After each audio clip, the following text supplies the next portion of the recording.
बोलिए सद्गुरु महाराज जी की जय, सच्चे दरबार की जय. Today we present weekly satsang from Akhand Gyan from the monthly magazine of Divya Jyoti Jagrati Sansthan, and it is inspired by His Holiness Shri Ashutosh Maharaj Ji.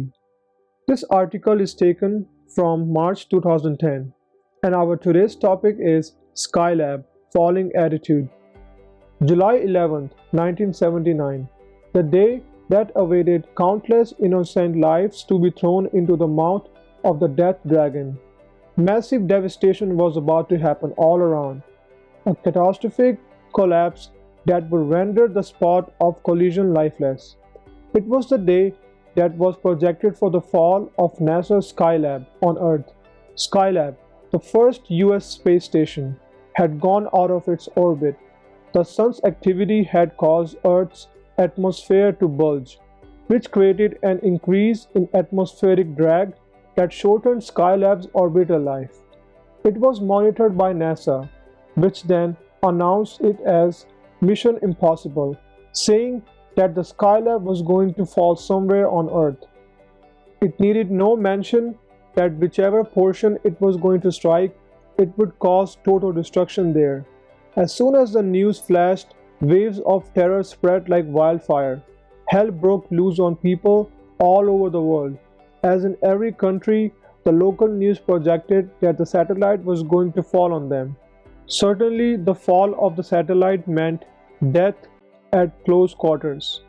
It so happened that people sold their properties for handy cash, with the thought of enjoying their lives fully, as they felt they were going to live for a very short time. One of the newspaper cartoons at that time depicted a man struggling with his rickety car, anticipating that Skylab would, in any case, hit it. Drug and alcoholic abuse became rampant. People gave up their jobs and many took loans to enjoy in order to make their lives short and sweet. Everywhere there was a total chaos and nothing else. Finally, the doomsday arrived when the Skylab was about to hit Earth. People bade farewell to each other. All who feared for their lives shut themselves in their homes. Hands were folded and incessant prayers flowed from the hearts. No one knew who was to become the poor victim of the deadly strike. At last, the clock ticked, the projected time for the massive catastrophe to happen. And the estimations turned true, but only partially. Yes, the Skylab did fall. However, it seemed as the divine commander wanted to teach lesson to humanity. So he twisted the orientation of the plunge of the satellite.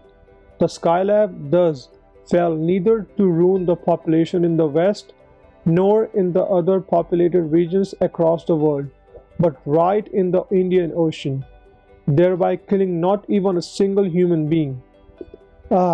Countless lives were saved. But were they really? No. Instead, countless were ruined, not because of the space satellite, Skylab, but due to the immature mindset of their own mind labs.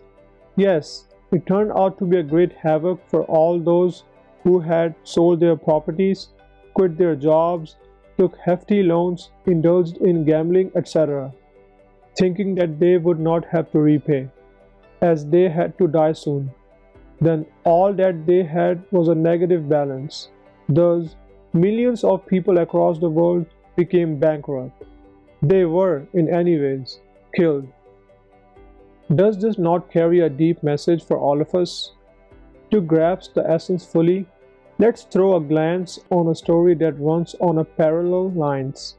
In a village, the weather forecast came with a disastrous news for the poor farmers. It said that there would be no rains and so no harvest in the impending season.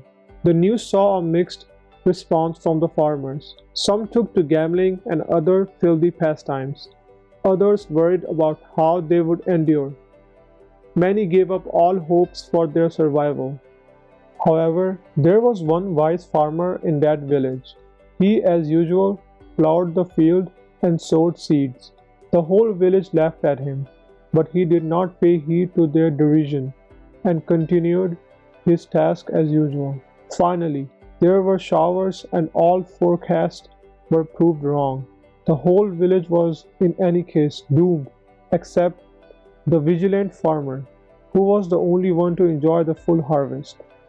However, here we all need to give a serious thought. After becoming familiar with such incidents in the past, shouldn't we seek a wise lesson from them? By this, it is not implied that the world would end or not. What matters is our attitude in such times. Why not equip ourselves with some reliable approach which would not let us be doomed in either of the cases, world ending or not ending? Whether here or there, we should be prepared enough to face the future. This demands security on both materialistic and spiritual grounds, which would serve as a backup for both fronts. Certainly, the indication goes towards befriending the Supreme Intelligence, which has a perfect solution to both, because after knowing Him, we would gain a discriminative outlook towards life. From then on, our thoughts, our mindset, and our decisions would be guided by the eye of wisdom, which would never leave us repenting for our own actions. There is no better way other than following the guiding light of the Supreme to ensure security for ourselves.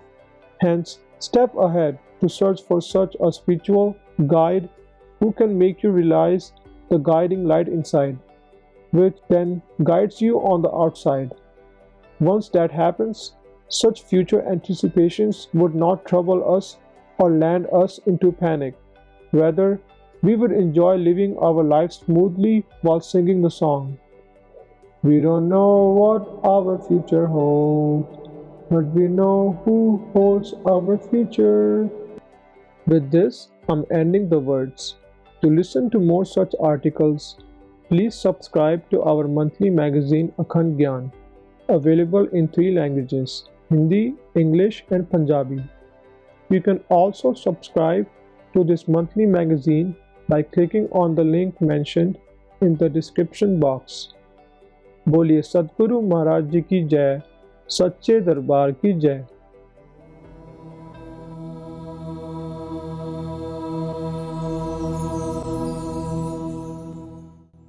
Thank you for listening to this enlightening reading on Akhand Gyan. On behalf of Divya Jyoti Jagriti Sansthan Overseas, I now request you to sit in a comfortable posture. Close your eyes and concentrate on your breath. Inhale with a long and deep breath in, and exhale with a long and deep breath out. As you concentrate on the coming and going of your breath, please take these invaluable moments of peace to contemplate on the importance of the message that you just heard and how this lesson can be applied to your life today.